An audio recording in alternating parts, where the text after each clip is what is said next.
बच्चे होते हैं ना, तो पेरेंट्स बच्चे जब गिर जाते हैं तो एक बहुत फेमस डायलॉग है उनका कि वो लोग ज़मीन को मारने लगते हैं एंड इट्स लाइक कुछ नहीं हुआ, या चींटी है, या धरती माता अच्छी नहीं है. बट आप उस वक्त उस बच्चे को सिखा रहे हो कि जो हुआ है उसको एड्रेस मत करो. फिर वो आगे यही कोशिश करता है, वो अपनी प्रॉब्लम्स के ब्लेम्स भी दूसरों पे डालने की कोशिश करता है. भगवान भी आए तो किसी के थ्रू ही आए ना, वो औरत ही थी. तो वो शक्ति औरत में एक होती है. और हम हर चीज़ के लिए कहते हैं कि एक पुरुष पढ़ता है तो सिर्फ पुरुष पढ़ता है, पर जब एक स्त्री पढ़ती है तो पूरा परिवार पढ़ता है. आप देखेंगे वो हर किसी को कुछ ना कुछ सिखा रही है. वो परिवार में सबको कुछ ना कुछ बताती रहती है. और ये सच है, सबके अपने अपने पावर्स हैं. तो वैसे ही कुछ ऐसे पावर्स है जो मेल में है, ऑब्वियसली बहुत अच्छी चीज़ है. पर औरत का ये पावर है कि वो अगर कुछ सीखती है वो सबको सिखाती है, वो अपने तक नहीं रखती उस चीज़ को. दोस्तों, एक और मोटिवेशनल और स्पिरिचुअल एपिसोड TRS हिंदी का आ चुका है. जया किशोरी जी, जिसके बारे में मुझे ज़्यादा कहने की ज़रूरत नहीं है. वो एक यूट्यूब आइकॉन ऑलरेडी बन चुकी है. उनकी कहानी आप जानिए, उनकी ज़ुबानी. आई एम श्योर आप में से काफ़ी सारे लोगों को उनके बारे में पता होगा, but there is a reason कि इनका ऑनलाइन ब्रांड और इनका ऑनलाइन प्रेजेंस इतना ज़्यादा ग्रो कर रहा है. इनका स्पिरिचुअलिटी देखने का नज़रिया बहुत ही अलग है और कुछ बहुत गहरे शास्त्रों के लेसन्स आप सीखोगे बहुत ज़्यादा सिंपल भाषा में इनसे. बहुत अच्छा एपिसोड है TRS हिंदी का. एंजॉय कीजिए एपिसोड को. और एक और छोटी सी अनाउंसमेंट, हमारी meditation app level super mind अब लाइव हो चुकी है. अगर आपको अपनी spiritual journey, meditation journey, yoga journey या फिटनेस जर्नी स्टार्ट करनी है, डेफिनेटली वो ऐप डाउनलोड कीजिए. 1 हफ्ते के लिए आपको फ्री ट्रायल भी मिल जाएगा नीचे वाले लिंक से. तो what are we waiting for? Nothing. Jaya Kishori on TRS Hindi begins now.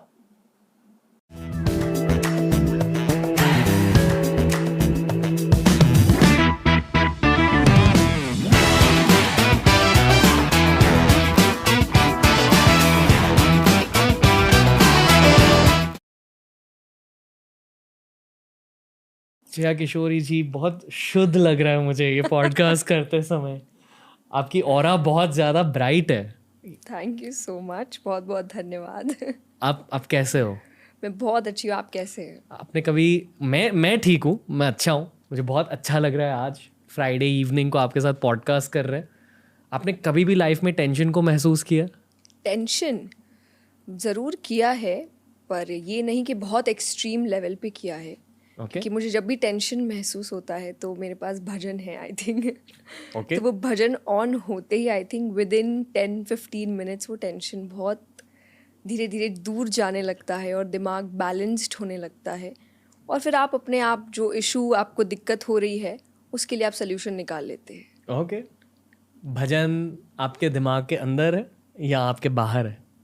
दोनों जगह है. ओके. तो वो अंदर है, इसीलिए मुझे बाहर याद आ जाता है चलाना. भजन होता क्या है?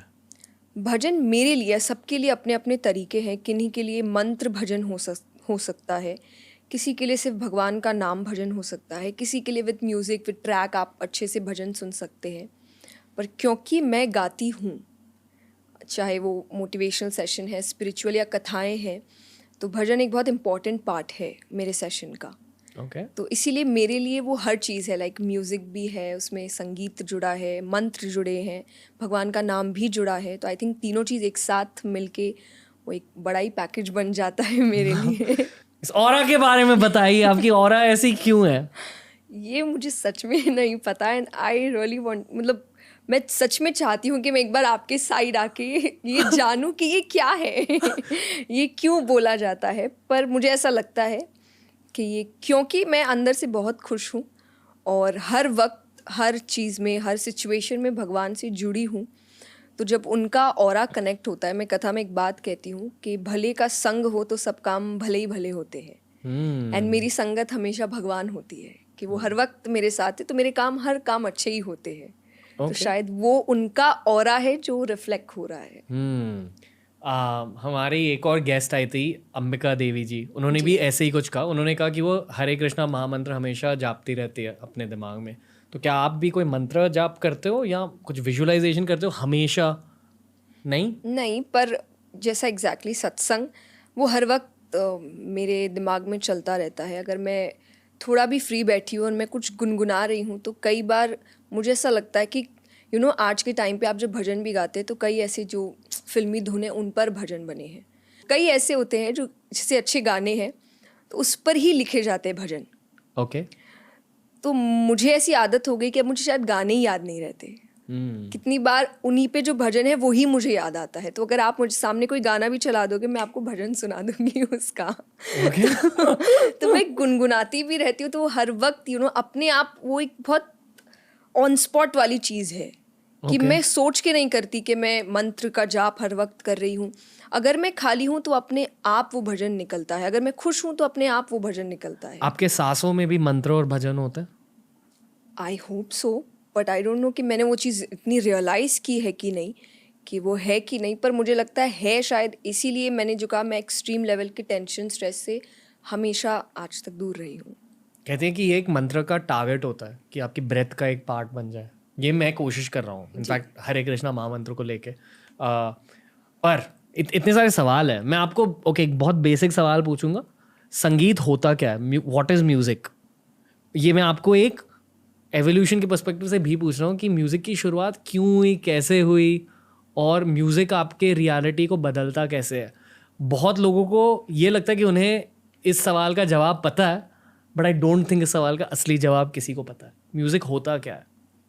मुझे ऐसा लगता है कि एक तो आपका बॉडी बहुत मेजर परसेंटेज वाटर कंटेन करता है, और वाटर और साउंड का एक रिलेशन हमेशा से है। जो मैंने अपने मेंटोर से बात की थी मंत्र चैंटिंग के लिए, तो उन्होंने कहा था कि आप जब भी मंदिर या सत्संग जाते हैं वहाँ एक अलग तरीके का आपको पीस महसूस होता है, जो एग्जैक्टली सेम मंत्र आप घर पे करेंगे तो नहीं होगा, क्योंकि मंत्रों का जाप भी एक तरीके से होता है। तो जब वो जाप सही तरीके से होता है तो कहीं ना कहीं जो कहते हैं ना कि आप बैलेंस्ड होने चाहिए, तो शरीर की हर चीज़ बैलेंस में होनी चाहिए, कुछ भी अति नहीं होना चाहिए। अति अंततः क्षति किसी भी चीज़ की। तो जब आप सही संगीत सुनते हैं तो वो आपको बैलेंस में लेकर आती है, वो सही संगीत होता है। अगर कोई भी संगीत आपकी फीलिंग को एक्सट्रीम कर रहा है तो वो आपसे हो सकता है कि एक टाइम बाद गलतियाँ करवा सकता है। चाहे फॉर एग्जाम्पल कि आप बहुत दुखी हैं और कहीं आप ऐसा गाना सुनो जो आपको और दुखी कर रहा है, तो क्या वो आपको आगे के डिसीजंस अच्छे से लेने देगा? नहीं, तो वो गलत संगीत है। तो संगीत, इसीलिए आध्यात्मिक संगीत या भगवान के मंत्र, ये कहा गया कि ये आपके अंदर एक बैलेंस लेकर आते हैं। आपको जो कहा टेंशन फ्री करते हैं, स्ट्रेस को रिलीज करते हैं, कंसंट्रेशन बढ़ाते हैं। क्यों? कोई कारण होगा ना। तो वो यही कि सही संगीत आपके शरीर के हर चीज़ को बैलेंस में लेकर आता है, वही संगीत सच्चा है। तो भारत में लोग सैड सॉन्ग्स क्यों सुनते हैं? क्योंकि आपका मैंने एक पॉडकास्ट देखा था अमोघ लीला प्रभुदास जी के साथ, कि उन्होंने भी ये बात कही थी कि हम मन के बोले बोले चलते हैं। आप सैड हैं तो अब आपको, और मुझे समझ में नहीं आता, व्यक्ति को दुखी रहना पता नहीं अच्छा लगता है क्यों? वो व्यक्ति ही बता सकता है, बट उसको बहुत खुशी मिलती है शायद इस चीज़ में कि वो लिटरली अपने टेंशन को एक बच्चे की तरह पालता है। चाहे वो ओवर थिंकिंग में है, चाहे वो और बुरी सिचुएशंस को सोचने के बारे में है, या अपनी ही सिचुएशन को बार बार कोसने के बारे में है, जबकि उसको भी पता है कि नेगेटिव चीज़ को पॉजिटिव चीज़ से टाला जा सकता है, पर वो उस वक्त वो नहीं करता। फॉर एग्जाम्पल, आप दुखी हैं तो आपको हैप्पी सॉन्ग सुनना चाहिए ना, सो दैट आप खुश हो। ये बात आपको पता है, पर आप सैड सॉन्ग ही चलाते हैं। तो आप अपनी प्रॉब्लम को एक बच्चे की तरह पाल रहे हैं, उसको खिला रहे हैं, पिला रहे हैं, बढ़ा रहे हैं। फिर जब वो बहुत बड़ा बन जाता है तब आपसे वो हैंडल नहीं होता। मैं खुद के दुख के बारे में सोच रहा हूँ। वैसे अभी तो लाइफ में कुछ दुख ज़्यादा कुछ नहीं है, पर लाइफ में जब भी दुख महसूस हुआ था मैंने उसे गुस्से में बदल दिया, और उस गुस्से को मैंने मोटिवेशन की तरह यूज़ किया। और वो मेरी एक रिग्रेट है कि मुझे ये नहीं करना चाहिए था, कि अगर आपके अंदर गुस्सा है आपको उसे मोटिवेशन में बदलना नहीं चाहिए, उसे एड्रेस करना चाहिए और उसे अलविदा कहना चाहिए। आप कुछ कहना चाहोगे इसके बारे में? बिल्कुल। जब हम अध्यात्म के बारे में भी बात करते हैं तो लोग यही बोलते हैं कि आपको, या पॉजिटिविटी के बारे में, ये मैं पेरेंट्स के लिए खास करके कहती हूँ। आई डोंट नो आपने ये चीज़ एक्सपीरियंस की है कि नहीं, कि जब बच्चे होते हैं ना तो बच्चे जब गिर जाते हैं तो एक बहुत फेमस डायलॉग है उनका कि वो लोग ज़मीन को मारने लगते हैं एंड इट्स लाइक कुछ नहीं हुआ या चींटी है या धरती माता अच्छी नहीं है. बट आप उस वक्त उस बच्चे को सिखा रहे हो कि जो हुआ है उसको एड्रेस मत करो. फिर वो आगे यही कोशिश करता है, वो अपनी प्रॉब्लम्स के ब्लेम्स भी दूसरों पे डालने की कोशिश करता है. आज चोट बच्चे को लगी है तो शायद बच्चा भाग रहा था, इस वजह से लगी है. तो पॉजिटिविटी का मतलब भी यही होता है कि जो हुआ उसको एड्रेस करो और तुरंत अपना फोकस क्यों हुआ उस पर लेकर जाओ. अगर मैं गिर भी गया तो ज़रूरी नहीं कि मैं ब्लेम करूं कि अरे तुम खराब हो, रास्ता ख़राब है. क्या मैं गलत चल रहा था या मैंने गलत रास्ता चुना था या मैं भाग रहा था, इस पर अपना फोकस लेकर जाइए, इसके बजाय कि कुछ नहीं हुआ, अरे इग्नोर करो, मत करो. तो ये पॉजिटिविटी नहीं होती है कि आप इमोशन को इग्नोर कर दो. मुझे ऐसा लग रहा है कि मैं कोई देवी माँ से बात कर रहा हूँ. बहुत बहुत डिवाइन एनर्जी फील हो रही है. और उसी डिवाइन एनर्जी से मैं एक सवाल पूछना चाहूँगा. आप स्पिरिचुअल इंसान हो जी. सबसे गहरा स्पिरिचुअल लेसन लाइफ में क्या है आपके अकॉर्डिंग? और आई फील कि स्पिरिचुअलिटी ना एक सब्जेक्ट की तरह होता है और आप जिंदगी भर उस सब्जेक्ट के बारे में ज़्यादा सीखते जाते हो. तो maybe I ask you कि सबसे रीसेंट स्पिरिचुअल लर्निंग क्या थी आपकी? मेरी स्पिरिचुअलिटी मुझे ऐसा लगता है क्योंकि मैंने हमेशा ये भी कहा है कि मेडिटेशन के थ्रू भी मैंने ऐसा कुछ रियलाइज़ नहीं किया. मैं काम करती गई हूँ और हमेशा से स्पिरिचुअलिटी के साथ ही करती गई हूँ. मतलब मैं कभी भी इस चीज़ से, मैंने अपनी शुरुआत 6 साल की उम्र से, आई वाज 6, और तब से ही मैं स्पिरिचुअल सेशंस की तरफ हूँ. तो मतलब मैंने समझा भी नहीं था कि स्पिरिचुअलिटी होती क्या है, तब से मैं इस फील्ड में हूँ. तो मैंने कभी ऐसा नहीं कि आज मैंने ये रियलाइज़ किया, आज मैंने वो रियलाइज़ किया, पर ये मैंने ज़रूर किया है कि आप जो भी काम करते हैं, जो भी, क्योंकि मैं एक नॉर्मल लाइफ जीती हूँ, मटेरियलिस्टिक लाइफ को भी इंजॉय करती हूँ, स्पिरिचुअल लाइफ को भी इंजॉय करती हूँ, बट जो भी हो, आपका जो एक हायर थॉट है या प्रायोरिटी थॉट है, जो पहला सोच है, वो कभी भी आपके लिए नहीं होना चाहिए. आपके काम में, आपकी खुशी में, कहीं भी. बाद में आपके फ़ायदे होते हैं, आपको पता है, आप कुछ भी करते हैं, चाहे वो फाइनेंशियल वे में हो, इमोशनली हो, स्पिरिचुअली हो, पर आप कोई भी काम कर रहे हैं, आपका पहला थॉट होना चाहिए इससे दूसरे को क्या फ़ायदा होगा. और मेरे आज तक के हर काम के लिए, अगर मैंने कोई नई चीज़ भी शुरू की है, चाहे वो मोटिवेशनल सेशंस हो, शायद मुझे ज़रूरत नहीं थी, मैं अपने पहली चीज़ों में ही काफ़ी बिजी थी, बट मुझे लगा कि नहीं, वो तो चल ही रहा है, और क्या चेंज हो सकता है, और ऐसा क्या हो सकता है जो लोगों को हेल्प कर सके. तो तब मुझे एक आंसर मिला था कि आज का जो यूथ है उसके पास 7 दिन नहीं है, क्योंकि मैं 7 दिन की कथा करती हूँ और एक दिन में 4 आवर्स होते हैं. तो मुझे नहीं लगता उनके पास इतना टाइम है, क्योंकि वो इतने कंपटीशन में जी रहे हैं आज.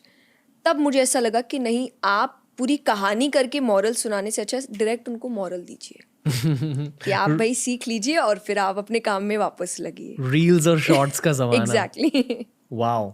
अब क्या सोचते हो रील्स और शॉर्ट्स के ज़माने के बारे में? अगर, जैसा मैंने कहा, अगर वो एक अच्छा चेंज ला रहा है, बहुत अच्छा है. अगर वो एक नेगेटिव चेंज ला रहा है तो अच्छा नहीं है. As in depends on the type of content. The intention, जो बना रहा है उसका इंटेंशन, कि आपका इंटेंशन क्या है. अगर रील बनाते वक्त आपका इंटेंशन है कि मुझे व्यूज़ चाहिए, तो शायद वो रील सही इंटेंशन से नहीं बन रही है. अगर आपका इंटेंशन है कि ये बात ज़्यादा लोगों तक पहुँचे, देखा जाए तो दोनों का मतलब एक ही है, ज़्यादा व्यूज़, बात ज़्यादा लोगों तक पहुँचे. बट यहाँ पे आप चाहते हैं कि ये बात लोगों की लाइफ में जाए, सो दैट एक चेंज आए, एक अच्छा पर्सपेक्टिव आए उनकी ज़िंदगी में. यहाँ आपको सिर्फ लेना देना व्यूज़ से है, तो शायद आप कुछ भी बना के डाल सकते हैं. एक कंटेंट क्रिएटर है जिनका नाम है प्रवीण मोहन. उनके साथ हाल ही में पॉडकास्ट रिकॉर्ड किया था. उन्होंने एक चीज़ रिवील करी पॉडकास्ट पे, ठीक है. तो आज वो बेसिकली दुनिया भर के टेम्पल्स को कवर करते हैं, सिर्फ हिंदू टेम्पल्स नहीं, दुनिया भर के टेम्पल्स, मायन टेम्पल्स, अफ्रीकन टेम्पल्स वगैरह वगैरह. वहाँ जाकर व्लॉग्स बनाते हैं और दिखाते हैं कि ये आर्कियोलॉजिकल साइट्स है, एट्सेट्रा एट्सेट्रा.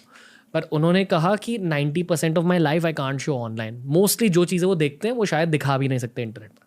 तो मैंने उनसे पूछा कि क्या सबसे क्रेजी चीज़ क्या है. तो उन्होंने कहा कि उन्होंने हिमालय में जाकर वहाँ के साधुओं के साथ बहुत टाइम बिताया और ट्राई भी किया उस सोसाइटी में एंटर करने की, उस लाइफ को जीने की, पर उन्हें बहुत मुश्किल लगा, क्योंकि उन्होंने कहा बेसिकली आप बोर्ड हो जाते हो वहाँ.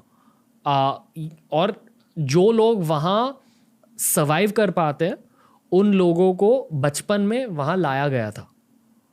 तो उनके शायद डेस्टिनी में, उनकी किस्मत में वो जिंदगी लिखी गई थी। पर आई फील कि डेस्टिनी और किस्मत शायद रियलिटीज़ है जो आपके पास कर्मा से डिसाइड होते हैं, जो आपके पहले के जन्म से डिसाइड होते हैं। उसी पर्सपेक्टिव से आपको आपके पिछले जन्म के बारे में पूछना चाहूँगा।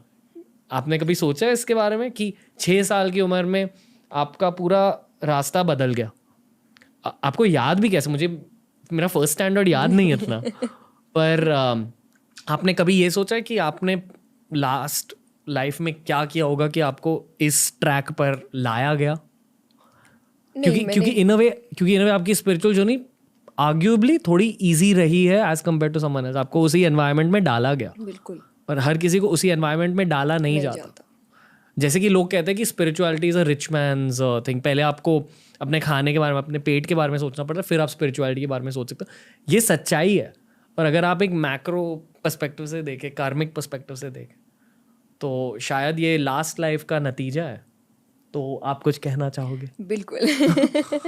फर्स्ट थिंग तो बिल्कुल लास्ट आपके जो प्रारब्ध होते हैं, समझाइए ये शब्द। प्रारब्ध इस कि आपके पिछले जन्म के कर्म तय करते हैं कि आप दूसरे जन्म में कहाँ जाएंगे।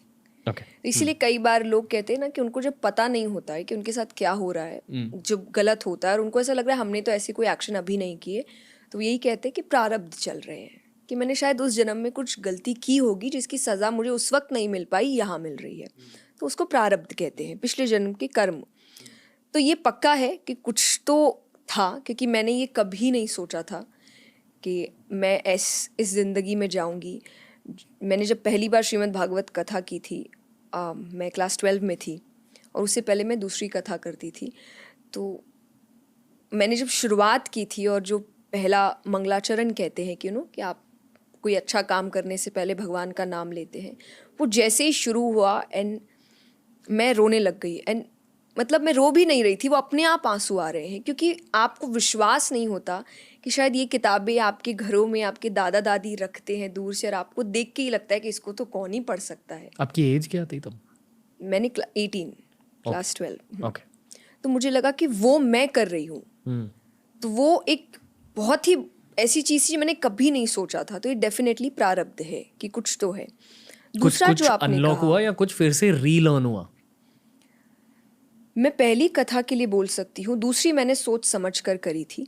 पहली कथा के बारे में? पहली कथा मैं जो कथा करती हूँ वो एक स्वामी जी है जो अब रहे नहीं, राम सुखदास जी, उन्होंने करी थी वो कथा। तो उनकी कैसेट्स आती है, उनकी कोई पिक्चर भी नहीं है कहीं पर भी कि कोई अब देख सके कि वो दिखते कैसे थे या क्या।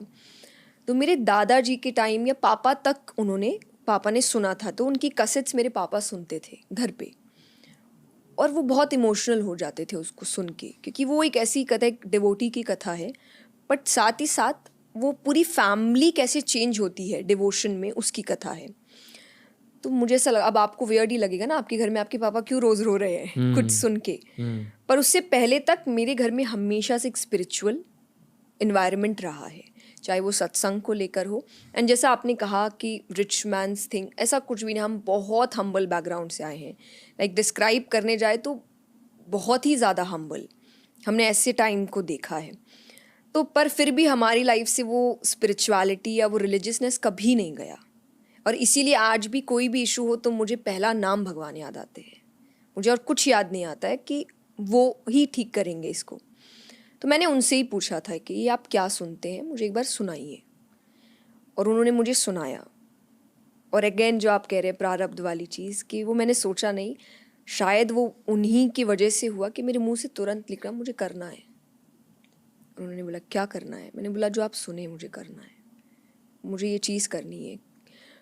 और उस वक्त मुझे नहीं समझ आया, पर मुझे फिर 2 साल लगे उसको तैयार करने में, और फिर मुझे लगा कि मैंने क्या चूज़ कर लिया इसमें तो। और इतनी छोटी age, I think I was 12 और समथिंग। और तैयार करने में मतलब मैंने, आपको कथा पढ़नी पड़ती है, आपको कथा समझनी पड़ती है, और आपको कई एग्जाम्पल्स जोड़ने पड़ते हैं, तो उसके लिए आपको और कई चीज़ें पढ़नी, और डिवोटीज़ की कथा सुननी पड़ती है, समझनी पड़ती है। उसमें मुझे 2 साल लगे थे उसको तैयार करने में। उसे स्टार्ट करने का पहला स्टेप क्या होता है? पहला यही कि जो उस कथा की किताब थी मैंने वो पढ़ा था, मायरा बोल के कथा है। क्या? नरसिंह जी की कथा है, वो एक भगवान के, कृष्ण जी के बहुत बड़े भक्त हुए थे। तो उनकी जो किताब है मैंने वो पहले पढ़ी थी, और फिर जिनकी कथा थी उनको मैंने बहुत सुना था कि वो क्या बोल रहे हैं, क्यों बोल रहे हैं। मैंने ये कथा मारवाड़ी लैंग्वेज में करी थी, तो उसको फ्लुएंटली बोलना एक बड़ी चीज़ थी। तो मुझे ऐसा लगता है कि उस वक्त जब आपको पता नहीं होता है कि काम क्या होता है, कथाएं क्या होती है, अगर तब मैं बोल रही हूँ कि मुझे करना है, तो ये पुरानी चीज़ है, ये अभी की नहीं है। ये चाहते हैं कि मैं इस रास्ते पर जाऊँ। कहते हैं कि कोई कोई किताबों में स्पिरिचुअल पावर होती है, जैसे कि हैरी पॉटर में दिखाया गया कि किताब में एक स्पेल होती है और उस स्पेल के इफेक्ट्स आप में आ जाते हैं। पर 400 पॉडकास्ट किए, अब पहली बार कोई ऐसा मिल रहा है जो कथा के बारे में बता रहा है। मैंने ये शब्द भी शायद इतना नहीं सुना है। मेरे अकॉर्डिंग कथा मतलब स्टोरीज है, पर क्या होते हैं, मतलब ये कुछ स्पिरिचुअल नॉलेज होती है इनमें? से आपने श्रीमद् भागवत पढ़ी है? सुना है उसके बारे में। हाँ, तो पर बता दीजिए, मतलब ये listeners कथा को। है। श्रीमद् भागवत जब लिखी गई थी वेद व्यास जी के द्वारा ही, जिन्होंने वेद उपनिषद सब लिखे हैं, तो उन्होंने क्यों लिखी उसका रीज़न था, ये कलयुग के लिए ही खास करके लिखा गया था कि वेद उपनिषद में बहुत ज्ञान है ओके। और बहुत डीप ज्ञान है। उसको समझना बहुत इम्पॉसिबल जैसा है कि आपका माइंडसेट उस लेवल पे जाना चाहिए, तब जाके आप उसका अर्थ समझेंगे, वरना आप उसको ये बोल सकते हैं इलॉजिकल बात है, या आज के टाइम पे ये सब होता नहीं, ऐसी चीज़ें हैं। तो वो क्योंकि एक संत थे, तो उन्होंने वो रोज़ बैठते थे चिंतन करने के लिए, सोचने के लिए क्या नया करना चाहिए। एंड वो सोच रहे थे कि मुझे ऐसा क्यों लग रहा है कि ये सब लिखने के बाद भी कलयुग के जो लोग होंगे उनका कुछ नहीं होने वाला। तो वो सोचते सोचते उनको ऐसा लगा कि इतना करने के बाद भी लोगों का कल्याण नहीं होगा या उनका अच्छा नहीं होगा, तो वो रोने लग जाते हैं। एंड कृष्णा सेंस नारद जी कि क्या हुआ है, जाके पूछो उनसे। तो उन्होंने पूछा, तो उन्होंने बोला ऐसी ऐसी बात है। तो उन्होंने कहा कलयुग में ज्ञान सुनने वाले ज़्यादा नहीं होंगे। रीज़न ये थोड़ा फनी भी हो सकते हैं कि सब बहुत ज्ञानी अपने आप में, कि सबके अंदर आप नॉर्मली अब किसी से कॉन्वर्सेशन करिए, आप उनको एक अच्छी बात बताएंगे, वो और 4 बताएंगे। उनका ध्यान ये नहीं कि आपकी अच्छी बात को वो थोड़ा सा ऑब्जर्व कर ले या सुने, अपने अंदर ले, नहीं, वो तुरंत आपको बताएं मुझे भी ये पता है, मुझे भी ये पता है, मुझे भी ये पता है। तो नारद जी ने कहा ज्ञान सुनने वाले ज़्यादा नहीं होंगे। तो फिर बोले मैं क्या लिखूँ? तो बोले तुम भक्ति रस लिखो। तो श्रीमद् भागवत में भगवान के 24 अवतार्स हुए हैं कृष्ण जी के, वो 24 अवतारों के बारे में लिखा है। तो कथा इसीलिए क्योंकि एक कहानी की तरह बताया गया है, पूरी एक A to Z लीलाएं कि उन्होंने कब क्या किया, कैसे किया। तो आपको सुनने में अच्छा, स्टोरी सबको अच्छी लगती है ना, तो श्रीमद् भागवत स्टोरी से चल के सीख देती है। तो इसीलिए श्रीमद् भागवत एक कथा है, प्रॉपर कथा है कि आपको वहाँ पे पहले भगवान की स्टोरीज बताई जाती है, फिर एंड में कि इस कहानी का मतलब ये है, आज के टाइम पे ये मतलब का आप ये हो सकते हैं, मैं ये हो सकता हूँ और हमको ये काम करना है, तो मॉरल निकल आता है। पर पहले कथा यानी स्टोरी होती है। बट उनमें कौन सी चीज़ आपको रुला देती है श्रीमद् भागवत में? हाँ। तो ये प्रसंग, ये टॉपिक आता है 6th डे श्रीमद् भागवत, क्योंकि पारायण के हिसाब से होती है 7 days और 1 month। ओके। आप ऐसे ही कर सकते हैं, आप ना कम ज़्यादा नहीं कर सकते। और किसी को पढ़ाने की ज़रूरत होती है एज इन, और एक गुरु चाहिए होता तो है? कोई भी, वो तो आप कोई भी स्पिरिचुअल बुक अगर ले रहे हैं, आप डेफिनेटली एक गुरु रखिए या मेंटोर रखिए, या जिनको थोड़ा उस किताब के बारे में या उस शिक्षा ज्ञान के बारे में थोड़ा नॉलेज है, या उनका दिमागी स्तर थोड़ा आपसे ऊंचा है, तो वो आपको वो चीज़ समझा सकते हैं। ये गीता जी में भी है कि जब उन्होंने अर्जुन से, भगवान ने कहा कि सच को समझो, एंड पहला स्टेप ही सच को समझने का है, गेट अ स्पिरिचुअल मास्टर। वरना क्योंकि जिसने लिखी है उसका जो दिमागी स्तर है और हमारा जो है वो ऑब्वियसली मैच नहीं करता है, तो आप उसको कैसे समझेंगे उस बात को? तो कोई तो आपसे ज़्यादा समझदार या आपसे ज़्यादा इंटेलेक्चुअल होना चाहिए जो उस बात को समझ सके। तो ये तो फर्स्ट स्टेप है कोई भी स्पिरिचुअल किताब को पढ़ने के लिए। तो 6th डे आता है, दैट इज़ गोपी उद्धव संवाद, कि उद्धव जी बहुत बड़े ज्ञानी थे और वो प्रेम यानी लव को कुछ समझते नहीं थे, उनके लिए वो इतना कोई ख़ास बात था नहीं।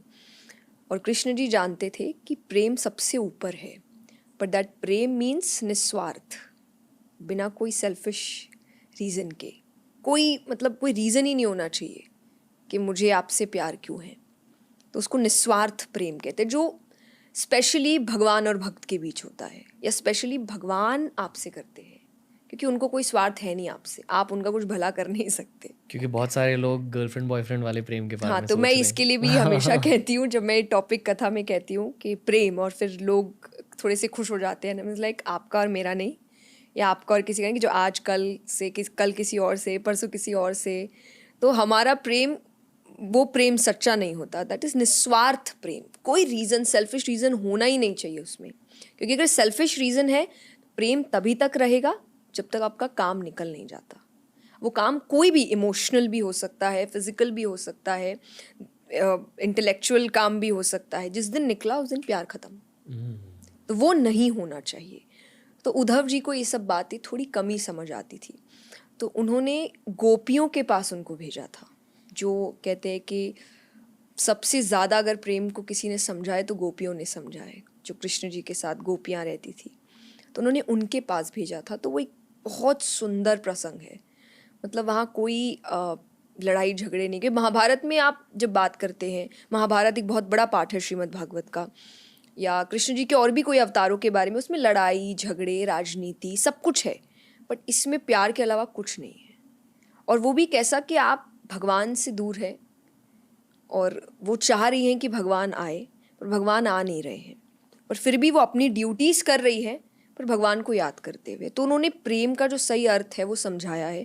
बहुत इमोशनल है वो टॉपिक, वो इतना सुंदर है कि हम लोग हमेशा कहते हैं कि 7 दिन में जो सबसे ज्ञानी संत होते हैं वो इस प्रसंग को सुनने आते हैं, कि जो भी कथा करे, अगर वो ये अच्छा कर दिए तो वो मान लेंगे 7 दिन बहुत अच्छे से कथा हुई होगी। आप एक जिस्ट दे सकता हूँ उस चैप्टर के बारे में, या नहीं, जिस्ट वही है कि वो, जैसे मैं एक छोटा सा आपको Sure. प्रसंग सुनाती हूँ कि नंद बाबा कृष्ण जी के पापा थे, आई मीन द सेकंड पापा, जिनके पास वो गए थे। तो 3 लोगों के पास उद्धव जी जाते हैं, नंद बाबा, यशोदा मैया और गोपियाँ, जिनको, क्योंकि ये सबसे ज़्यादा दुखी लोग थे भगवान के जाने के बाद।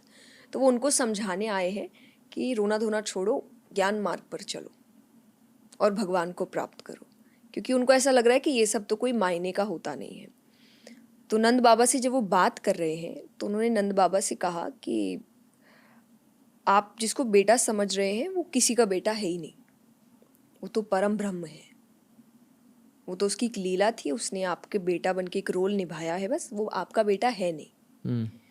तो नंद बाबा ने बहुत सुंदर बात कही, क्योंकि इसके पीछे मैं एक एग्जाम्पल आपको, कि हम लोग जब भी कोई बात करते हैं लाइफ में, कि आपकी उम्मीद, आखिरी उम्मीद कौन होता है,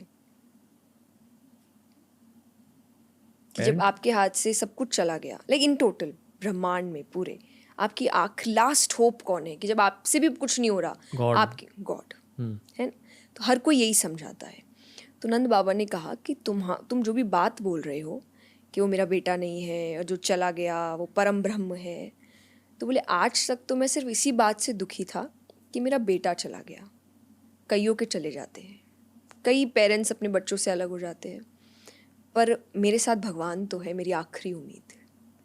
पर आज तुम्हारे ज्ञान के हिसाब से भगवान ही मेरे को छोड़ के चले गए, अब मेरे पास और आगे जीने की होप क्या है, बताओ।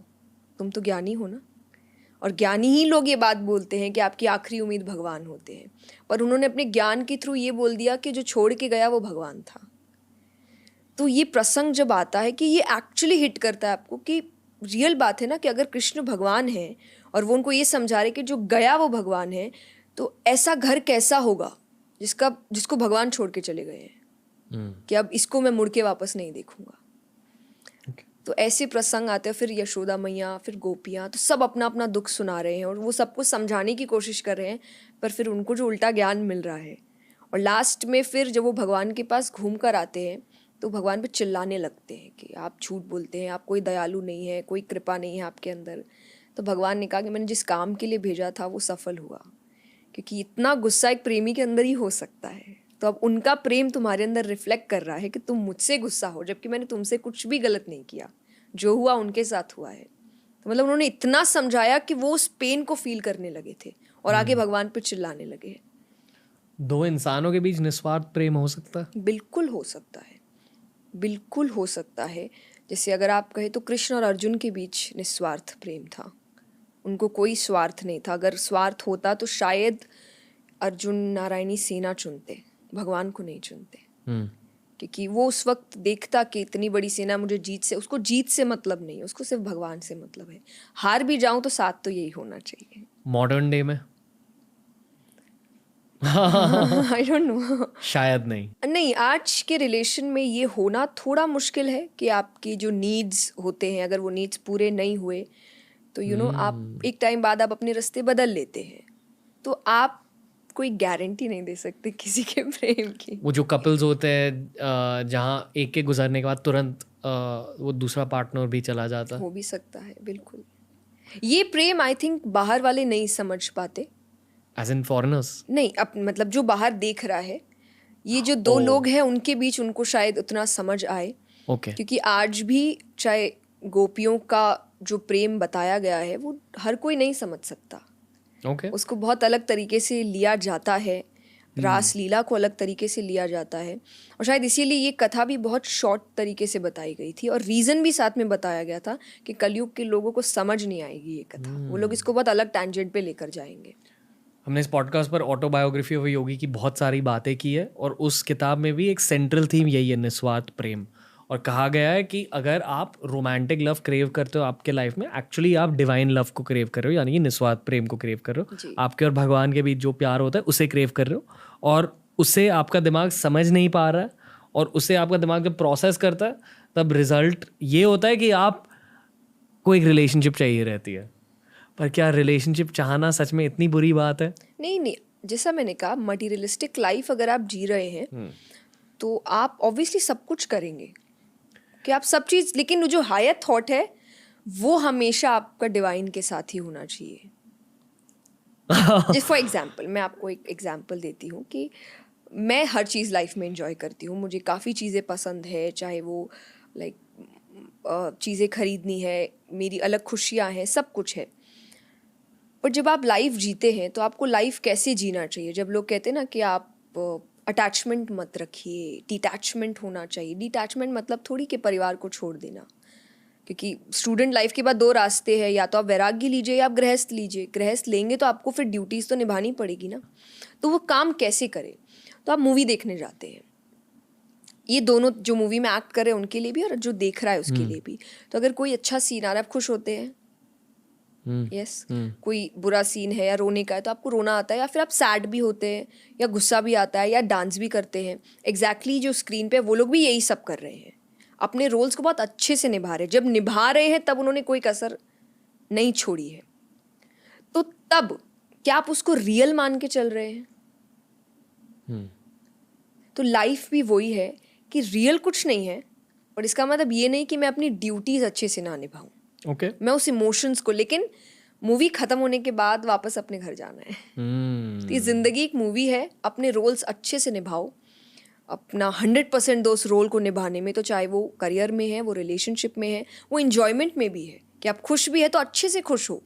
लेकिन जो एक दिमाग में, एक साइड में एक थॉट होना चाहिए कि सच कुछ भी नहीं है। ओके। ये सब चला जाएगा एक दिन, और जाता ही है। हमने कई जिंदगियां देखी है ऐसी। क्या होता है डेथ के बाद आपके अकॉर्डिंग? श्रीमद् भागवत के अकॉर्डिंग तो स्वर्ग है, नरक है। आपने जो कर्म किए हैं उसकी सज़ा मिलती है। स्वर्ग में इच्छाएं पूरी होती है, क्योंकि आपने इतने अच्छे से जीवन जिया है। तो कई ऐसी इच्छाएं जो यहाँ पूरी नहीं हुई वो वहाँ पूरी होगी। नरक में आपको सज़ाएं दी जाती है। आपने कुछ गलत किया लाइफ में? मे भी नहीं, गलत सभी करते हैं, पर हाँ, मैंने ऐसा कुछ गलत नहीं किया कि मुझे जिससे बहुत डर लगे कि इसकी सज़ा तो बहुत भयानक होगी। क्योंकि ये मुझे पता है कि हिसाब तो पूरा ऊपर होगा, जो यहाँ नहीं हुआ वो वहाँ होगा। तो उतना डर मुझे कभी नहीं लगेगा, क्योंकि मैंने ऐसा कुछ नहीं किया मेरे हिसाब से आज तक तो। ओके। आप लाइफ से चाहते क्या हो? आप मेरी ज़िंदगी जैसी रही है उसके बाद मैंने चाहना बंद कर दिया है, क्योंकि मैंने शुरुआत से शायद कुछ चाहा ही नहीं। मेरे रास्ते अपने आप चीज़ें आती गई, मुझे दिखती गई। हाँ, मैंने उस पर हमेशा ध्यान रखा। मैं अलर्ट बहुत हूँ कि क्या हो रहा है, या आज भी मैं आपसे जो बात कर रही हूँ उसको लेकर भी मेरा दिमाग बहुत अलर्ट रहता है कि आज मुझे अगर यहाँ से कोई बात अच्छी लगी, जो मुझे लगता है कि मुझे भी ये चीज़ करनी चाहिए, जो मेरे काम में मुझे और हेल्प करेगी, जो मेरा एक थॉट है कि मेरे हर काम से दूसरों की हेल्प होनी चाहिए, और डेफिनेटली उससे मेरी भी पूरी हेल्प हो रही है जो आज तक होती हाई है, लेकिन वो हमेशा या तो सामने कुछ भी हो रहा है मैं ऑब्जर्व करती रहती हूँ कि कौन सा काम मेरे काम का है, तो ये चीज़ मेरी ज़िंदगी का एक पार्ट हो सकता है, बाकी I don't plan things. Okay, कैसा लग रहा है पॉडकास्ट? बहुत अच्छा लग रहा है, बहुत सारी बातें हो रही है। आई थिंक मैं ये पॉडकास्ट खुद देखूंगी जाके क्यों? कि मैंने क्या क्या बात, क्योंकि मैं इतना प्रिपेयर करके नहीं बोलती, इसलिए कई बार मुझे ऐसे पॉडकास्ट से डर भी लगता है कि पता नहीं क्या बात निकल जाए मुंह से जो लोगों को अच्छी ना लगे। आपने एक्सपेक्ट किया था ये पॉडकास्ट ऐसा होगा? नहीं, बिल्कुल भी नहीं। ये थोड़ा सा ज़्यादा डीप जा रहे हैं इसलिए अच्छा जा रहा है। आई थिंक डीप में भी आप, एक होता है कि बहुत सीरियस चला गया, बट एक होता है कि डीप है, बट ऐसी चीज़ है जो बहुत जल्दी लोगों को समझ आएगी, और मैं यही कोशिश करती हूँ कि आप 6 साल का बच्चा भी अगर मेरी बात सुन रहा है तो समझ जाए, और 60 ईयर्स सुन रहा है तो वो भी समझ जाए। मुझे दुख होता है जया किशोरी जी कि कम लोग पॉडकास्ट कंज्यूम करते हैं भारत में। वैसे ये ट्रेंड अभी आ रहा है पॉडकास्ट का, बिल्कुल। बट आई एम होपिंग कि और लोग पॉडकास्ट देखना स्टार्ट करें, क्योंकि मुझे खुद बहुत पर्सनल ग्रोथ मिली है इस प्रोसेस से, और मैं चाहता हूँ कि बहुत सारे लोगों को पर्सनल ग्रोथ मिले, जी। पर आई फील कि बहुत सारे लोग पर्सनल ग्रोथ को चेज ही नहीं कर रहे। लोग ये भी कहते हैं कि पॉडकास्ट में वैल्यू क्यों होना चाहिए। मेरे अकॉर्डिंग होना चाहिए वैल्यू, कि आप टाइम इन्वेस्ट कर रहे हो। जी बिल्कुल, आप टाइम इन्वेस्ट करें और लोगों को सुनना चाहिए, क्योंकि आज एक बहुत बड़ा रीज़न है ग्रोथ नहीं होने का कि हम सुनते ही नहीं हैं। आप YouTube पे कोई वीडियो भी अगर चला रहे हैं, हमारे सुनने की कैपेसिटी इतनी कम है कि कुछ सेकंड सुनेंगे, अगर उनको लगेगा कि मेरे लिए एंटरटेनिंग है तो ठीक है, अदरवाइज वापस स्वाइप कर दो, हटा दो। क्यों? नहीं भी हुआ, वेट ना, थोड़ा सुन लो। बट सुनने की कैपेसिटी इतनी कम हो गई है लोगों की, और मैं ये अपने सेशंस में भी कहती हूँ कि कोई कारण है 2 कान और 1 मुंह है कि बोलो कम, सुनो ज़्यादा, क्योंकि बोलोगे उतना ही जितना पता है, पर सुनोगे तो शायद वो पता चल सकता है जो नहीं पता है। पर ये ख़त्म हो चुका है, और सुन भी आजकल इसलिए रहे हैं कि आपको मैं गलत साबित कर सकूं, सिर्फ इसीलिए। तो वो थॉट प्रोसेस दिमाग में जब आप बोल रहे हो तो शायद मेरे दिमाग में ये नहीं चल रहा आप बोल क्या रहे हो, मैं इसका आंसर ढूंढ रही हूँ कि अच्छा मैं कैसे जवाब दूँ, मैं अपने आप को। तो आप वो चीज़ जो एक क्या कहते हैं, ट्रेजर है, हो सकता है बहुत अच्छी बातें बताई जा रही है, आप उसको सुन ही नहीं रहे हो।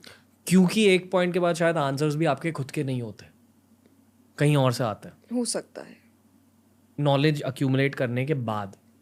बट ये मतलब आपने शायद, क्योंकि आपने जल्दी स्टार्ट कर दिया ये सब लाइफ में, शायद आपकी नॉलेज लाइब्रेरी बहुत ज़्यादा बड़ी है, स्पेशली स्पिरिचुअल नॉलेज लाइब्रेरी।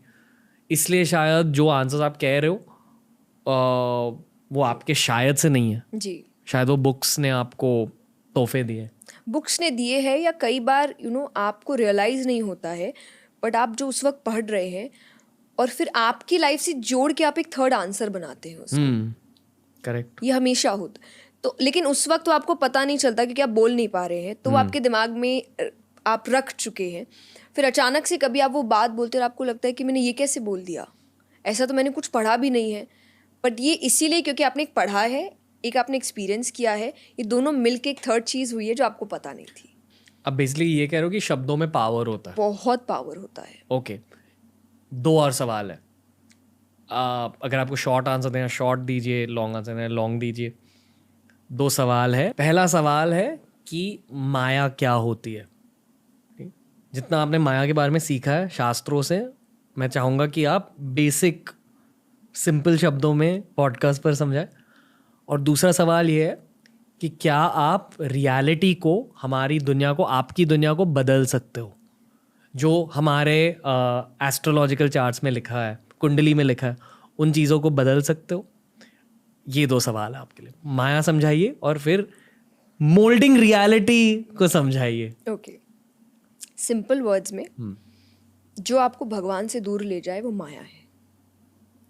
बहुत सिंपल है कि कोई भी चीज़ अगर आपको भगवान से दूर ले जा रही है वो माया है। अब वो चाहे आपका एंटरटेनमेंट हो, चाहे आपकी रिलेशनशिप्स हो, चाहे आपका काम हो, अगर उन चीज़ों में आपकी दूरी भगवान से बढ़ रही है तो वो सब माया है। ये आप एक कॉलेज स्टूडेंट को कैसे समझाओगे जो भगवान के बारे में सोचता भी नहीं या सोचती भी नहीं? यही गलत है। कॉलेज माया है। बिल्कुल हो सकता है। और इसीलिए देखिए माया क्यों होता है, जब डिवाइन पावर आपके साथ जुड़ता है ना, आपका कोई काम आपके लिए नेगेटिव नहीं होता और आप हार नहीं मानते। ये मैंने बहुत बार बोला है जब मुझे आप, जैसे आपने पहला क्वेश्चन टेंशन किया था, या मैं कभी हारती हूँ क्या, कभी नहीं। अगर आप अब सांसारिक रूप से, मटेरियलिस्टिक रूप से सोचेंगे, बहुत बार मैंने बहुत से काम किए जो फेल हो चुके हैं, बट क्या वो मुझे ये महसूस कराता कि मैं हार गई? कभी नहीं। क्योंकि मैं हमेशा ये सोचती हूँ कि मेरे पीछे एक पावर है जो मेरे पीछे ही खड़ा है और वो मुझे कभी हारने नहीं देगा, क्योंकि वो ट्रस्ट है मेरा उस पर। तो शायद उस वक्त या तो वो काम मैंने अच्छे से नहीं किया, अगर आपका पैशन ऐसा है कि मुझे तो यही करना है, देन कुछ तो आप गलत कर रहे हो, इसलिए वो आपको अभी वो चीज़ दे नहीं रहा है। और इसीलिए शायद आपने बचपन में सुना होगा कि नहीं, कि भगवान के घर में देर है अंधेर नहीं। अंधेर मीन्स कि काम तो होगा, देर मीन्स पेशेंस चाहिए, समय लगेगा कि वो चीज़ें आपको करेक्ट टाइम पर देंगे।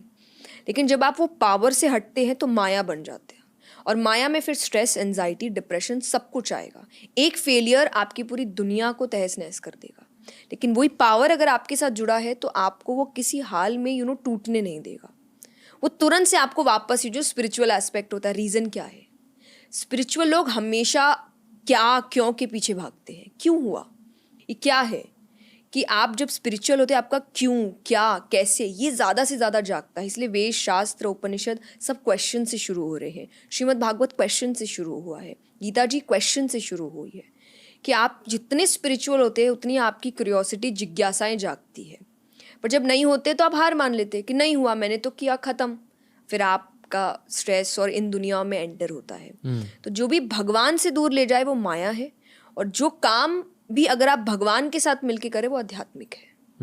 फिर एक डॉक्टर अगर अपना काम पूरे ऑनेस्टी के साथ कर रहा है और ये जान रहा है कि क्योंकि मैं अपना अच्छा काम कर रहा हूँ तो मेरा साथ देना, वो डॉक्टर स्पिरिचुअल है। क्या आप अपने भाग्य को बदल सकते हो, या आप अपने रियलिटी को बदल सकते हो? देखिए, मैं ये बात इसलिए बोलती हूँ कि मैं ऐसे कई एस्ट्रोलॉजर्स से मिली हूँ कि जब मैं उनसे बात करती हूँ, क्योंकि मैं इन चीज़ों में, मैं नहीं कहती कि ये चीज़ें गलत है या ये होती नहीं है, बिल्कुल होती है, पर मैंने इसीलिए ज़्यादा इन पर ध्यान नहीं दिया, जानने की कोशिश नहीं की, या विश्वास उतना नहीं किया, कि मुझे ऐसा लगता है कि मेरा ध्यान अभी सिर्फ 2 चीज़ों पे है, मेरी मेहनत और उसकी कृपा। और अगर ये 2 मिलती है, मैं कुछ भी चेंज कर सकती हूँ दुनिया में। अगर कोई चीज़ नहीं भी लिखी है तो वो भी मुझे मिल जाएगी। आपने कभी खुद का एस्ट्रोलॉजिकल चार्ट देखा है? बिल्कुल, वो आपके हर मारवाड़ी परिवार में तो आप तुरंत बनता है ये चीज़, Okay. मैं मारवाड़ी, आप मारवाड़ी, इसमें पहली चीज़ कुंडली बनाई जाती है, क्या है, कब है, कैसे है, शादी कब होगी, क्या होगा, तो बिल्कुल बनाई है।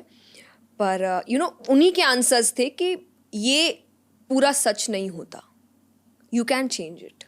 और मैंने मतलब कुछ ऐसे लोगों से कि जो हॉबी के तौर पर इसको करते हैं, आप कई बार अगर इसको सिर्फ काम के तौर पर करते तो हो सकता है कई आपके इंटेंशंस गलत चले जाए, पर स्पेशली जो लोग सिर्फ हॉबी है कि मतलब उनको कोई फ़ायदा नहीं चाहिए उनसे, उनको एक जिज्ञासा थी, उन्होंने उसके ऊपर पूरी पढ़ाई की, डीप नॉलेज लिया, तो वो हर किसी को उनके कुंडलियाँ बताते भी नहीं है, कुछ स्पेशल वंस उनके जो होते हैं उनको बताते, तो उनके ये आंसर्स थे कि ये पूरा सच नहीं होता and you can change it. बस जो पढ़ रहे हैं वही मुझे जब आंसर दे रहे हैं इस चीज़ का, तो डेफिनेटली आई कैन चेंज नहीं रहता है। आपकी लाइफ का कोई इंटेंस एक्सपीरियंस आप शेयर कर सकते हो, कोई कहानी? नहीं, इसीलिए मैंने कुछ एक्चुअली एक्सपीरियंस नहीं किया है ओके, अपने मेडिटेशन ओके, में, बट मुझे आफ्टर इफेक्ट्स इसके दिखते हैं। फॉर एग्जांपल जो आपने कॉम्प्लीमेंट दिया, एक ऑरा, ये मुझे उसकी देन लगता है, क्लैरिटी। आप 6 साल की उम्र से मेडिटेशन कर रहे हो? नहीं, 6 साल की नहीं, आई थिंक आई वाज 10-11 और समथिंग कि मैंने that's also very मंत्रों का उच्चारण शुरू किया था। पर अभी आई थिंक 5-6 इयर्स पहले मैं मानती हूँ कि मैंने बहुत सीरियस वे में ये चीज़ शुरू की है, क्योंकि तब आप एक मैच्योरिटी लेवल अलग होता है। फर्क क्या था मेडिटेशन में? उच्चारण वाइज फर्क था, मतलब कॉन्सेंट्रेशन, उच्चारण क्या होता है? प्रोनाउंसिएशन आपका, उससे फर्क पड़ता? बिल्कुल, क्योंकि मंत्रों का जब आप जाप करते, it's actually not about the Mantra but about the sound. Sound मायने रखता है। जैसे आप जब ओम का जाप करते हैं तो एक तो 3 लेवल्स होते हैं ओम के, it's not Om, Om. Then जो वाइब्रेशन है के टाइम, वो पूरे बॉडी में आपको फील होता है, वो वाइब्रेशन, वो साउंड से होता है। चाहे तो आप मन में भी जाप कर सकते हैं, पर वो मायने नहीं रखेगा। क्योंकि जो साउंड है वो आपके माइंड पे एक इफेक्ट ला रहा है, वो जो कामनेस है वो साउंड लेकर आ रहा है। इसलिए कई बार आपने कई ऐसे मतलब मेडिटेशन के टीचर्स हैं, बोलते even if you don't know the meaning mantra का, जाप करो, एक अच्छा मंत्र लो जो आपको लगे कि हाँ ये मंत्र मुझे अच्छा फील। कई बार आप ऐसा साउंड सुनते हैं ना कि आपको मतलब नहीं पता बट आपको अच्छा फील हो रहा है।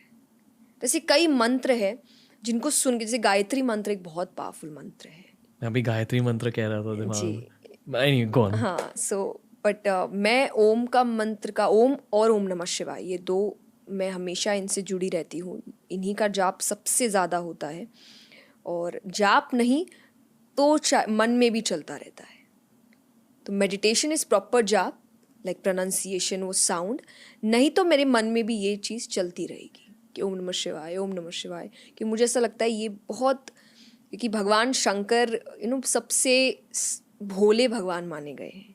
गुस्सा आता है वो बात अलग है जब महाकाल का रूप लेते हैं, अदरवाइज उसके अलावा सबसे शांत भगवान माने गए हैं।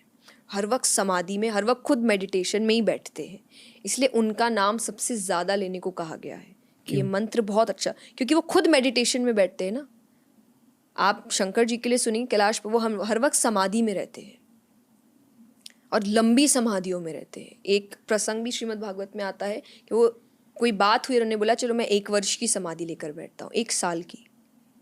तो मतलब 1 साल तो उनके लिए कि 1 साल की समाधि मेडिटेशन में बैठ गए।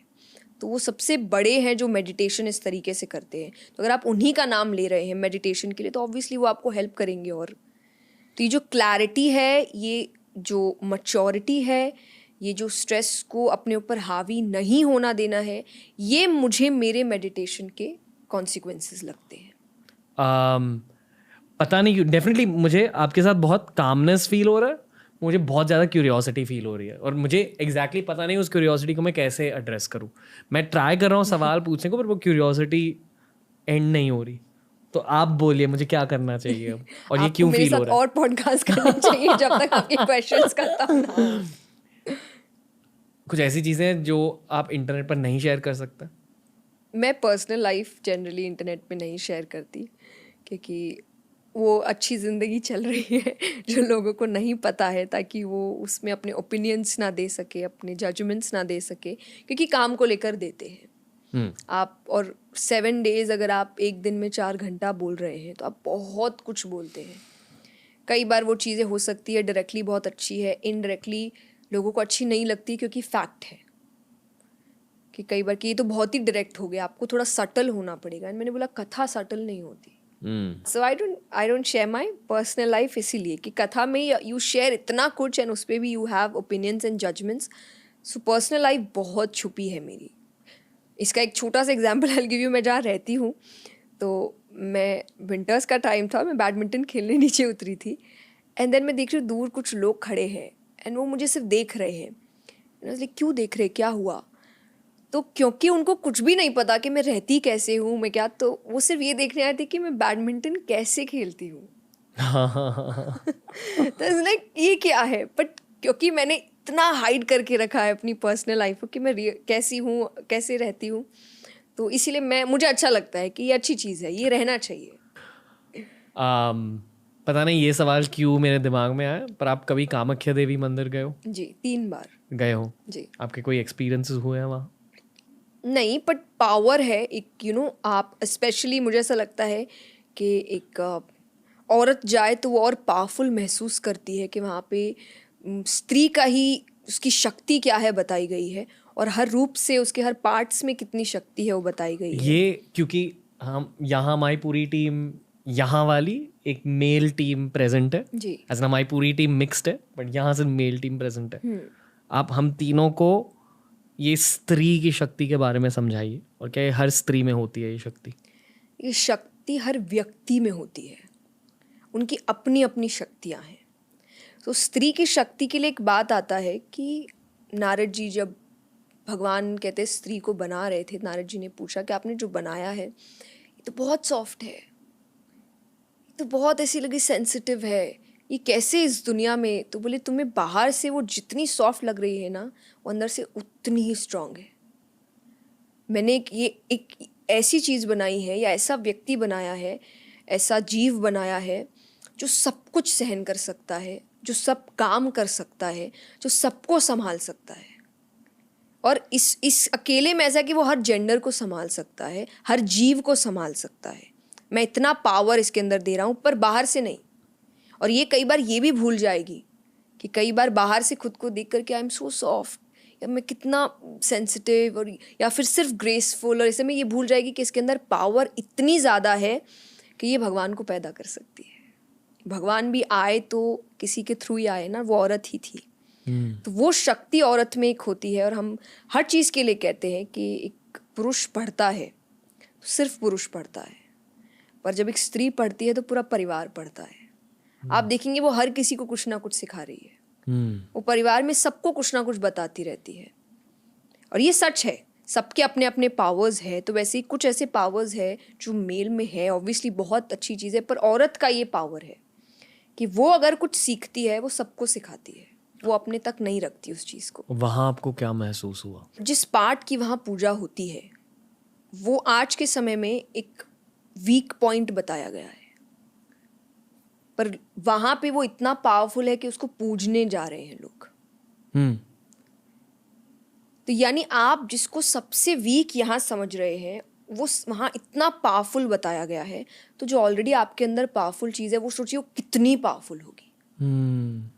जिसको सबसे वीक बोला गया और उस पर आप 10 तरीके की कोटेशंस आते हैं, पर वो उसको पूजा जाता है। वहाँ हर व्यक्ति आ रहा है और वहाँ पर माथा टेक रहा है और ये सोच रहा है कि उसके अंदर भी शक्ति आए। और ये सच्ची बात है। और ये अगर आप प्रसंग के हिसाब से कहे तो ये सती माता के अंग माने गए हैं, जो शंकर जी की पहली पत्नी थी।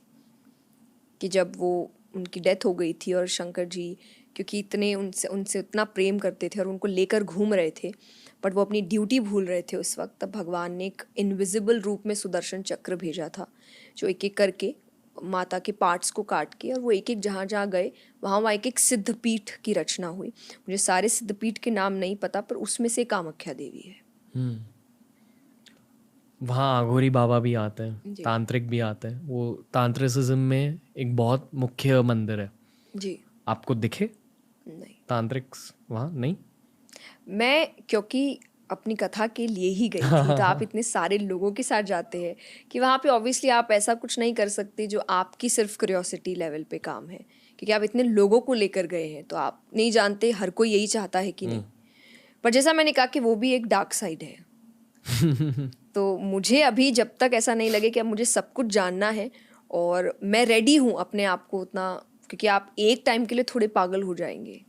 एंड पागल मीन्स नॉट प्रॉपरली, बट कि आपका दिमाग कैसा लगेगा, क्या है ये, क्या दुनिया है। मुझे ऐसी भी एक दुनिया थी जो मुझे अभी तक पता नहीं था। उस वक्त अपने आप को काम रखना बहुत मुश्किल होगा जब आप शुरुआती दौर पर इन चीज़ों को समझेंगे। तो शायद वो रिस्क मैं अभी नहीं ले सकती जिस तरीके की काम और रिस्पॉन्सिबिलिटीज़ मुझ पर है।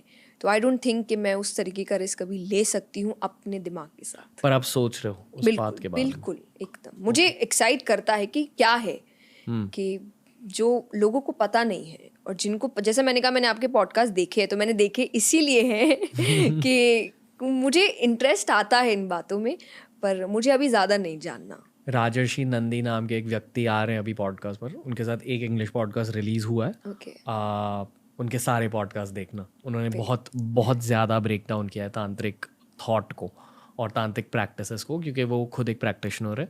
और उस दिन के बाद मैं तांत्रिक्स के बारे में बहुत ज़्यादा सोच रहा था, और मेरी ज़िंदगी में चीज़ें होने लगी जो मैं शायद पॉडकास्ट पर नहीं कह सकता, क्योंकि मैंने उन चीज़ों को प्रोसेस भी नहीं किया अभी तक। पर ये जो लेफ्ट हैंड ऑफ गॉड वाला पाथ है, आई फील कि बहुत इंटरेस्टिंग सब्जेक्ट है। मैं अक्सर ये सोचता हूँ कि मैं 3-4 साल पहले ऐसे पॉडकास्ट शायद रिलीज़ भी नहीं कर सकता था। लोग समझते ही नहीं। पॉडकास्ट की शुरुआत भी जब हुई 2019 में, मुझे बहुत बेसिक से शुरू करना पड़ा। मैनिफेस्टेशन, लॉ ऑफ अट्रैक्शन, ऐसी चीज़ों से स्टार्ट करना पड़ा। अब जाके हाई लेवल के आघोर और ये सब वाले पॉडकास्ट निकल रहे हैं। इनमें बहुत ज़्यादा नॉलेज है, ये बहुत डेंसली नॉलेजेबल पॉडकास्ट है। काफ़ी सारे लोग हंस रहे हैं कि आओ काला जादू की बातें हो रही हैं, ये वो, पर एक्चुअली अगर आप उन पॉडकास्ट को खोल के देखें तो बहुत ज़्यादा डेंस नॉलेज है। मैं खुद से ये पूछता हूँ कि ये क्यों हो रहा है हमारे थ्रू एज 90s किड्स 2022 में। आपकी भी जर्नी ऐसी क्यों बन चुकी है? हम एक नेशनल स्टेज पर एज मीडिया प्रोफेशनल्स क्यों इन चीज़ों के बारे में बात कर रहे हैं और ये चीज़ें एक्सेप्ट क्यों हो रही है? फॉर एग्जाम्पल, जब पहले हम स्पिरिचुअल पॉडकास्ट रिलीज़ करते थे, व्यूज़ नहीं मिलते थे, बट ओवर टाइम बहुत व्यूज़ अक्यूमुलेट हो जाते हैं उन पॉडकास्ट पर. आज हर स्पिरिचुअल पॉडकास्ट में मोर देन 1 मिलियन व्यूज़ आते हैं. पर मेरे दिमाग में क्यों वाला सवाल बहुत ज़्यादा फ्लैश करता है. आप ये सोचते हो कि दुनिया कैसी स्थिति में है, कि दुनिया को क्यों इन चीज़ों की ज़रूरत है सडनली? क्या ये कलयुग का पीक है या क्या कलयुग ख़त्म हो रहा है? कलयुग तो 4,32,000 का है और अभी 5,000 कुछ वर्ष ही हुए हैं, जिसमें से प्रसंग आता है कि राजा परीक्षित ने जब कलयुग को पहली बार देखा था, तो ये पांडवों के वंश के हैं, लास्ट राजा परीक्षित. तो उन्होंने कलयुग से जब बात की थी तो उन्होंने कहा था कि तुम तो मुझे अच्छे नहीं लग रहे. तो उसमें दिखाया था कि वो एक बैल है, उसको बहुत मार रहे हैं, उसको धर्म का प्रतीक दिया गया था. एक गाय है, उसको धरती का प्रतीक दिया गया था. और उसमें वो सब बता रहे कि बहुत क्रूअल व्यू उन्होंने देखा था. तो उन्होंने देखा था कि ये समय तो आना ही नहीं चाहिए. अगर एक ऐसा समय आने वाला है, इतनी क्रूअल्टी होने वाली है, तो मैं तुमको अब आज ही मार देता हूँ. तब उन्होंने बोला था कि मुझ में बहुत अवगुण है, पर एक बहुत अच्छा गुण है मेरे अंदर, कि इस ऐसे टाइम में भगवान को प्राप्त करना बहुत इजी होगा, जिसका नाम है कलयुग केवल नाम आधारा, सिर्फ नाम जप. इसलिए मेडिटेशन में मंत्रों का नाम आया. हरे कृष्णा महामंत्र का जाप, ये सिर्फ एक तो भगवान का नाम है. हरे कृष्णा हरे राम, कृष्णा कृष्णा हरे हरे, सिर्फ भगवान का नाम है, कोई बहुत टफ चीज़ नहीं है. तो कलयुग का सबसे अच्छा चीज़ माना गया था कि आप सिर्फ नाम जप करेंगे और आपको बहुत रिजल्ट्स मिलेंगे. ये सबसे इजी युग है भगवान को पाने का. तो तब उन्होंने बोला था ठीक है, पर मेरा समय 5,000 वर्ष और रहेगा, तब 5,000 तक तुम नहीं आओगे. तो उसने बोला था ठीक है. उसके बाद बोले अपना असर दिखाना. तो अभी 5,000 कुछ ही समय हुआ है. Exactly I don't know the year अभी, लेकिन क्योंकि महाभारत की डेटिंग रफली 3000 BC की है. ये मैंने बहुत सारे पॉडकास्ट के बाद ये इस कंक्लूजन तक पहुंचा. एग्जैक्टली हाँ, तो वो एग्जैक्टली एकदम नहीं, पर 5,000 वर्ष पूरे होके कुछ समय और हुआ है. तो इसीलिए जिनको लगता है कलयुग पीक पर है, तो नहीं, कलयुग अभी बहुत छोटा है, डॉट के जितना है.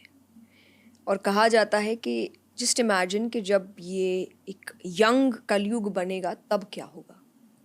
तो इसीलिए अभी, लेकिन जो डॉट शुरू हो रहा है अब, तो वो जो दुख है, वो जो प्रॉब्लम्स है, वो जो टेंशन है, वो जो स्ट्रेस है, लोगों को बहुत आ रहे हैं, क्योंकि उनको जो भगवान और उनकी बातें, सबसे सब लोग अलग हो चुके हैं. ये कलयुग का रूप है कि आप भगवान से दूर हो जाएंगे, लेकिन इट टेक्स टाइम वो एक्चुअल कलयुग आने में. तो इसीलिए उनको जब स्पिरिचुअलिटी से इन चीज़ों से आसानी हो रही है, एक ईजीनेस मिल रही है, एक कंफर्ट मिल रहा है, और वो लोग टफ सिचुएशंस को हैंडल कर पा रहे हैं. स्पिरिचुअलिटी का एक और रीज़न है कि आज ज़्यादा लोग करते हैं. ये मैंने आई थिंक मैंने कहीं कथा करी थी. वो एक बहुत बड़ी कंपनी के CEO थे, उन्होंने मुझे बोला था कि हम अभी अपनी कंपनी में जो सेशंस करवाते हैं, हम उसमें अब ये लोगों तक पहुंचाने की कोशिश कर रहे हैं कि कर्म करो, फल की चिंता मत करो, कि निस्वार्थ कर्म करो. और जब हमने इन चीज़ को शुरू किया, तब हमने देखा कि प्रोडक्टिविटी लेवल ज़्यादा बढ़ा है लोगों में. तो कई लोग अपने ही फ़ायदे के लिए स्पिरिचुअल प्रैक्टिसेस कर रहे हैं, सो दैट वो अपने करियर में इन चीज़ों में ज़्यादा गेन कर सके. तो दो तरीके, एक जो दुखी है वो स्पिरिचुअलिटी की ओर जा रहे हैं, एक जिनको लग रहा है उस वजह से मेरा काम और अच्छा हो रहा है और बहुत ईज में हो रहा है, मुझे तकलीफ नहीं हो रही है और मैं ज़्यादा प्रोडक्टिव हो रहा हूँ, क्रिएटिव हो रहा हूँ. तो ये दो रीजंस है कि लोग अभी स्पिरिचुअलिटी की तरफ बहुत ज़्यादा पढ़ रहे हैं. तो ये एक रीज़न. और सबसे ज़्यादा यूथ, क्योंकि सबसे ज़्यादा कंपटीशन आज यूथ में है, चाहे वो मार्क्स को लेकर है, करियर को लेकर है, डिफरेंट सेक्टर्स को लेकर है, कहाँ जाए कहाँ नहीं जाए, जनरेशन गैप को लेकर है, उस टेंशन को कैसे फिलअप करे, रिलेशनशिप को लेकर है. तो उनको एक इतने प्रॉब्लम्स में एक रास्ता दिखता है जो उनको खुश कर रहा है, उनको शांत कर रहा है, दैट इज स्पिरिचुअलिटी. ये मुझे पता नहीं क्यों, पर मुझे ज़्यादा इंटेंस पॉडकास्ट लगा. आई फील कि अगली बार जब हम बातें करेंगे जी, और भी इंटेंस बातें होंगी. बट जया किशोरी जी, धन्यवाद. थैंक यू सो आपके मच, साथ- आपने मुझे बुलाया. आपके साथ बात करके बहुत अच्छा लगा, मुझे भी. सीखने को मिला बहुत कुछ. ऑफ कैमरा मैं आपसे बहुत सारी बातें करूँगा तंत्र के बारे में, पर आई होप कि you enjoyed being on the show. Yeah, I loved it. Thank you. And I hope to have you back again on the show Sure, very soon. definitely. I'll wait. आप कब next मुझे call करें? Thank you. JKG.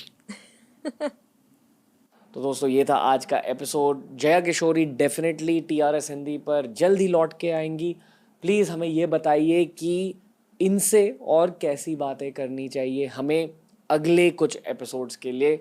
आपके questions हम लेंगे इस comment section से, तो कमेंट कीजिए इनसे आपको और क्या क्या चीज़ें जाननी है। And before I let you go away, एक छोटी अनाउंसमेंट फिर से, लेवल सुपरमाइंड डाउनलोड कीजिए और खुद की योगा जर्नी, खुद की मेडिटेशन जर्नी अब से स्टार्ट कीजिए। TRS Hindi will be back soon.